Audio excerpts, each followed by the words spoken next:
وصفتي للكحك بتاع العيد هتحقق لك المعادلة الصعبة اللي هو هتاكلي كحك دايب وناعم وجميل وفي نفس الوقت خفيف على المعدة. تاكلي منه ما تشبعيش، تاكلي منه ما تتعبيش. طب ده هيحصل ازاي؟ بخطوة بس بسيطة جدا هقول لكم عليها واقول لكم كل اسراره. شايفين الكحك دايب ازاي مش مستحمل؟ وبجد يا جماعة خفيف جدا. طب ايه السر في ايه؟ تابعوا معايا الوصفة وشوفوا. كمان هنعمل مع بعض احدث نقشات لسنة 2023، نقشات جديدة جدا هنعملها كلها مع بعضينا. بصوا الحلاوة، وفي منهم نقشات كمان انا عاملاها من نفسي ما شفتهاش حد عاملها. يلا بقى نبتدي نسمي بالله. اول حاجة عندي لكيلو دقيق نص كيلو سمنة بالظبط كده، ما تزودوش عن كده. هتعملوا بقى يا حلوين، هتسيحوها ويا دوب تسخن، مش هتخليها تتقدح. لو اتقدحت الكحك بتاعك هيبقى تقيل على المعدة. طب ما نعمله على البارد بقى؟ لا، على البارد يبقى خفيف على المعدة، بس كلها اسبوع بالظبط وهتلاقي طعمه غير. يبقى احنا هنعمل ايه؟ هنسخن السمنة، فطعم الكحك بتاعنا مش هيغير بسرعة، هيفضل معانا فترة كبيرة زي ما هو، زي ما عملناه، مش هيتعب معدتنا زي اللي معمول بسمنة مقدوحة. بعد كده بقى تفضلي زي ما انت شايفاه بفركه بايدي كده، دي اسمها البس. تفضلي تبسي العجين حوالي يجي 7-8 دقايق، مش اقل من كده. بس العجين مهم جدا يا جماعة. وبعد كده تحطي معلقة صغيرة خميرة فورية، ومعلقة صغيرة ممسوحة خالص بيكنج باودر. ما تكتريش، اوعي تمليها، يا اما حطي نص معلقة صغيرة بس عشان ايه؟ تبقي ضامنه ان انتي ما تقلبش معاكي قرص. وبعد كده تحطي معلقه كبيره سمسم، بس حمصيه الاول تشويحه كده دقيقتين يا دوب. حطي كمان معلقه صغيره محلب، بيفرق جدا. وكمان هتحطي معلقتين سكر. بس كده، دي المكونات بتاعتنا. وتحطي عليهم نص كوباية لبن دافي. انا سخنتها في مكان الحلة اللي كنت بسيح فيها السمنة، عشان كده كان فيه على وشه سمنة. ونص كوباية مية دافية. يبقى كل السوائل بتاعتنا كوباية بس، نصها لبن ونصها مية. وبعد كده بقى ايه؟ تشوفي العجينة بتاعتك، لقيتيها بتختلف من دقيقة للتاني، لقيتيها ما بتشققش، يبقى كده سليم. بتشقق، حطي كمان معلقتين مية زي ما انا عملت.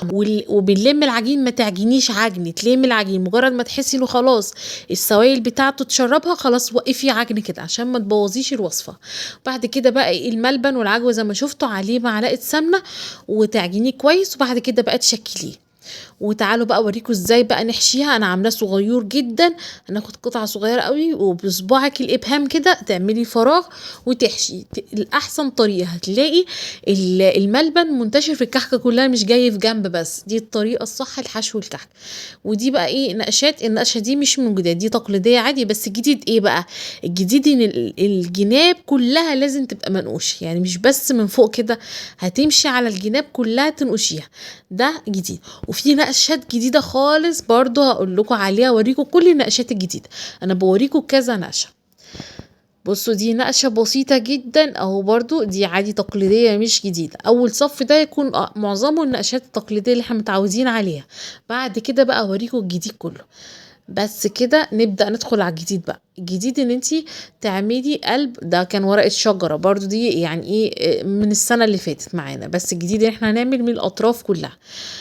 ندخل بقى نعمل القلب. طالع الكحك بشكل قلب، ده منتشر. انا يعني عملته قبل كده بس كان يعني ايه للتجربة كده، لكن هو طالع موضة السنة دي زي ما انتوا شايفين كده. وكمان بقى عملت شكل انا عاملاه من نفسي. انا ما اعرفش حد عامله ولا لا، بس انا حبيت اجربه. طلع شكله كيوت قوي، جميل بجد، اللي هو شكل الفيونكة. وسهل جدا في التشكيل. بصوا كده، بتعملي ايه؟ من الجنب كده تضيقيها بس باي حاجه كده، بطرف معلقه او اي حاجه. وبعد كده بقى تنقشيها النقشه الكيوت دي، بجد حلوه قوي. وبقى تعالوا بقى نشوف مع بعض ازاي تحشيها. بالعجوه، ممكن تعمليها بملبن برضو، يعني دي ترجع لي.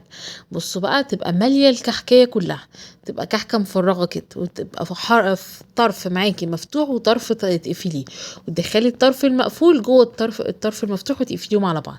وتعمليها من فوق كده، تنقشيها، ومن الجناب كمان. يعني هو الموضه انه لازم منقوش كله من الجنب.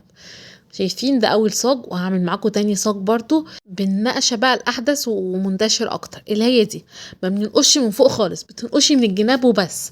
وسهله بقى جدا يعني، ما اقولكمش. وتنقشي بقى على ايدك، تنقشي على الطبق زي ما انتوا شفتوا. انا بس بوريكم كده عشان تبقى واضحه اكتر، لكن انا نقشت الكحك ده كله على الطبق الصغير اللي انتوا شفتوه ده. سهل بقى، طبق صغير كده بتلفي بسرعه بسهوله، وبيخلص بينجز معاكي اكتر يعني. ادي واحده كمان قلت اوريها لكم. ده الشكل بقى اللي زي ما قلت لكم الاحدث كمان، ان انتي مش هتنقشي من فوق، هتنقشي من الجناب بس. شايفين بقى؟ انا هوريكم شكلهم على ايدي كده صغننين ازاي. والكحك ده ما بيخمرش، هتدخلي على طول. يعني احنا حاطين بيكنج باودر عشان انتي مش هتخمري، انتي هتدخلي على الفرن على طول. الكحك بتاعنا يستوي لحد ما ياخد بس لون ذهبي من تحت كده. بس كده الكحك بتاعنا استوى بجد يا جماعه، رهيب. انا عارفه ان انتوا لو جربتوه ان شاء الله هيعجبكم، وهتدعوا لي بجد من قلبكم، وانا مش عايزه غير كده. شكرا قوي.